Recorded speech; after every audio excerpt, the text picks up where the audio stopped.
Hey everybody, I got to share something with y'all. I really, really, really, really, really, really do. And I want to share something with you because this like you could this could this could be a game changer for you. It really, really could. So yesterday, wait, let me make sure I'm connected correctly. Hold on one second. Okay, yesterday, so we're in like the semifinals, right? And we're so excited, so excited. Hey, welcome, good morning. So I want to share this with you because this right here could change your life. Change your life. And I'm not here to gas you up. I'm here to like to give you straight truth. And I want you to try it. Please, please, please try this. Okay. So yesterday, first of all, we won yesterday's game, right? Nino, if you guys, saw, my story or some things, Quincy post, we won. But prior to the game, first of all, when Nino left for school yesterday morning, Nino left and I was done juicing. But while I was washing my juicer and parts and mason jars, I was at the sink. I remember where I was. I remember what I was washing.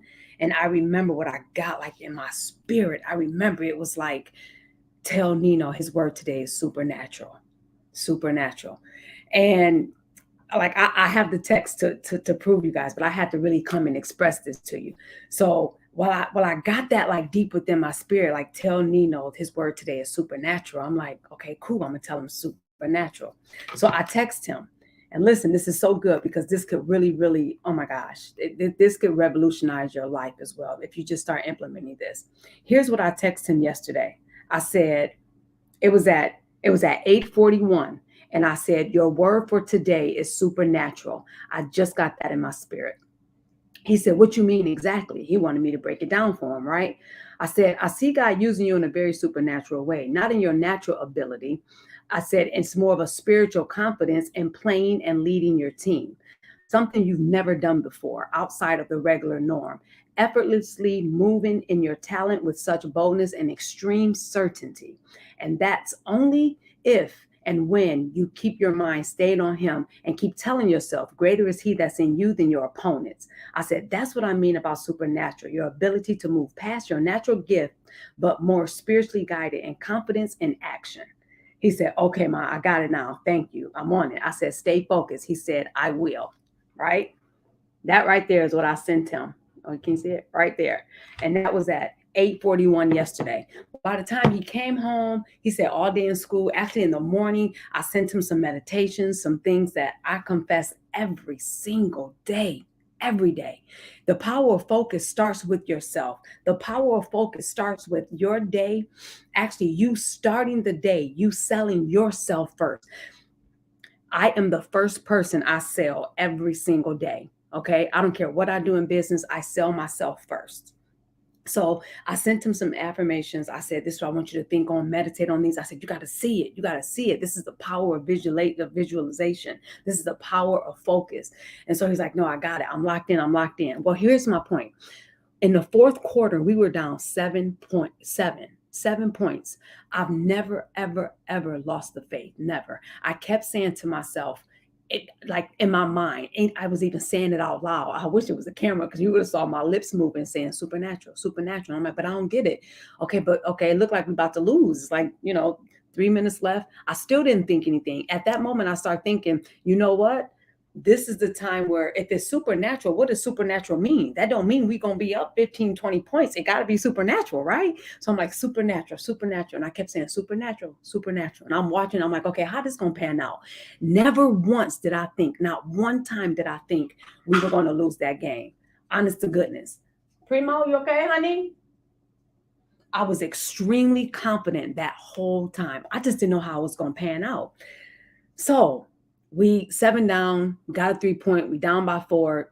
Something happened. Nino got fouled. Nino made 2, 3 free throws on the line. We down by 2. We got another shot. Now it's tied up.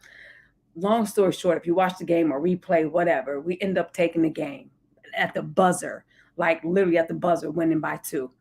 And so by the time Nino got home, we had a conversation. Nino began to express, not once did I think we were going to lose, even when we were down.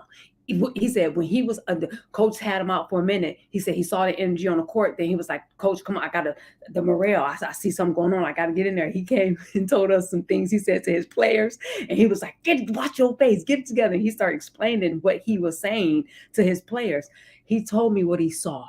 My point is, what you see will only come to pass if you only walk in the thing. If he would have sat back on that sideline and not do or be or walk into what he saw, the game probably would have took another direction. Now, I just used that as a scenario, but I want you to know that you apply that in your life.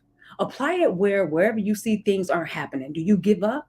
Do you stop for a minute to really look into what do I want to do? How do I fix this situation and or how do I continue going in the midst of what I see? Because in the midst of what I saw yesterday, being down 7 points with 3 minutes left, and everybody around me, even people, family members have said, I thought it was over. I thought we were done. I said, never once did I think that. Not one time did I think, actually, I said at the beginning of the week, I said, we got that game. We're going to beat St. Mary's. We're going to beat them. I kept saying it. And yesterday it was just a boldness where I'm like, we're going to beat them. I'm sharing this with you because this is the level of boldness and confidence that we got to walk in every single day in every area of our lives. Every single area. When it looks like things may be against you, when it looks like you are ready to give up, when it looks like your health is just going in the wrong direction, there are things that you have to see. Once you see it, you got to begin to confess it. Once you confess it out of your mouth, words. Once you do that, then you have that power within your words. As you think, then things become you. And then when you become it, then you have to walk it. When you walk it, you begin seeing it. I had a call this morning with my business coach. Boom. 1, 2, 3, 4, 5. 5 things I have to do. 5. And let me tell you, when you get to the point where you are able to see what it is that you have to do, it doesn't matter what you think, how you feel, how you want to do it, how you think it's going to pan out. What I mentioned to her was the crazy part about my journey in business right now. I saw something totally different. It wasn't until I started walking into things that things became unveiled and just began to like unravel right before me and took a course of its own. Sometimes our mind get in the way. Everything has to be perfect, or we can't start until this happens, or all I'm saying is, if you see the first step, just take the first step. Sometimes seeing all the steps can become overwhelming. Sometimes seeing all the steps could like stop you in your tracks because it's like, oh, forget it. It's just too much. It's overwhelming. That's why in my program right now that I'm pushing, by the way, y'all, if you still want to join the inner circle, you have until the midweek next week. The doors will close officially in my inner circle at the end of this month. But this is why in my group, I literally talk about the simplest things that we can do to apply so we can see some action right away. Like something, I don't want you to figure out mastering how to juice. I don't want you to figure out what's get all these different recipes and juicing. All of that's going to come. Like all of that is what is being developed. Like they're going to get all of that. All I want you to do is understand these are the fruits that are most powerful. These are the fruits that are most detoxifying. These are the fruits that are most rebuilding. What the power of vegetables and how they play a role in our lives.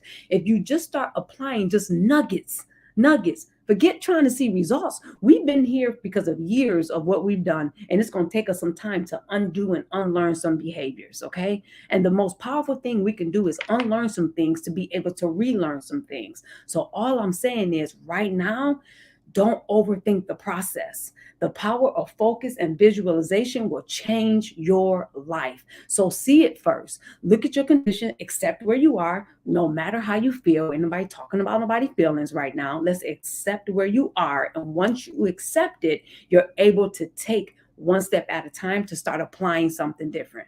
That's my word for the day, y'all. It's the power of focus and visualizing exactly what you see. Exactly. That's what keeps me going every day in the midst of when things don't look like it, or in a natural mind, I see something, but I know something else has to be tangible in order for that to happen. I don't even think that way. I just think on the picture of what I see, and I'm running and I'm going to go in that direction. And that's what I want y'all to think of. Good word. Thank you, Ursula. Visualize it, speak it, and it will manifest itself. That's the power of focus. Thank you. Yes, amen, and amen. So go run, shoot, go. Why are you still here? No, I'm just playing. Listen, y'all, thank you for joining live. Thank you for your comments. I just wanted to leave that with you because, yeah, I'm overjoyed. I'm excited. Like, we're in the semifinals. We're going to the Breslin on Friday. And when we win, I keep saying when we win, it's not about if. Like, every time we talk about the if, we're subjecting ourselves that it's a possibility that we may not. Why are we doing that?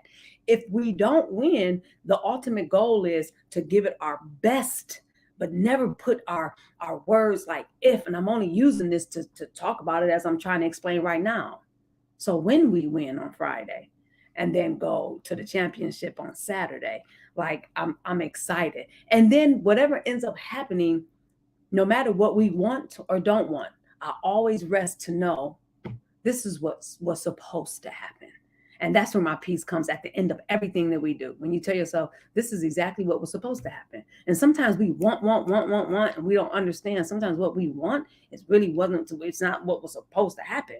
And so I'm just excited. That was a high from yesterday. Woke up real high on that level on many different playing fields. I feel like extremely electrified. I'm on all liquids this week, and I will reach my goal at the end of the week when I go to weigh in. And so this is the fuel and the energy and the electricity that I'm trying to pump back into you, because the same way I'm being bold and I'm professing and proclaiming and confessing and everything else that I'm putting out here to do, you too can do the very same thing. I'm talking about being fearlessly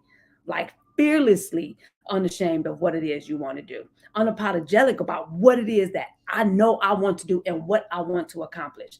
Go do it and be bold about it. That's what I want you to do. So the same thing I'm pumping into me, into my people, my group, my circle, into my family, I'm doing the same exact thing here. So go. I'm out. Thank you. I love you. Love you too, Joanne. All right, y'all. Until next time, make it a great day, and I will talk to you all soon. Bye for now.